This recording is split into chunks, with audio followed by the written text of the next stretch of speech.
நிறையா பேருக்கு வந்து தெரியாது. நிறையா இடத்துகளெல்லாம் போய் காசெல்லாம் கொடுத்துட்டு, காசெல்லாம் போனதுக்கப்புறமா நல்ல இடத்துக்கு வருவாங்க. இந்த மாதிரி வந்து நல்லது கெட்டது இருக்குமம்மா. இந்த மாதிரினால தான் நிறையா பேரெல்லாம் போவாங்க. வெளியில் போய் காசெல்லாம் கொடுத்துட்டு ஏமாற்றுவாங்க. புரியுதாம்மா? திரும்பி திரும்பி பார்த்து பார்த்து நம்ம திரும்பி எல்லாம் பார்த்துட்டு நல்ல இடத்துக்கு எல்லாம் வருவாங்க. எங்கள் கிட்டக்கும் நிறைய பேரெல்லாம் வருவாங்க. சுவாமி நானும் கூட நிறையா இடத்துக்கெல்லாம் போய் வந்திருக்கேன். நிறையா பணம் போயிடுச்சு.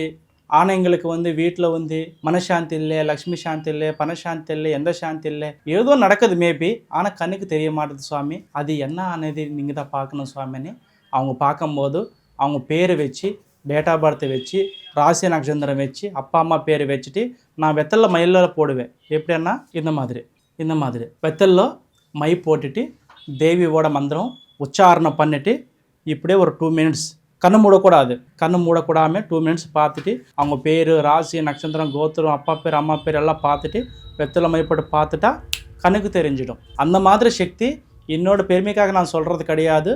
தாத்தாவோட அப்பாவுக்கு, அப்பாவோட எனக்கு வந்து தொழில பாரம்பரியமாக வந்துக்கிட்டே இருக்குது. ஆனால் இது வந்து நான் வந்து தொழில் முறையில் நான் பார்க்கல. நிறைய பேருக்கு உதவி செய்யணும்.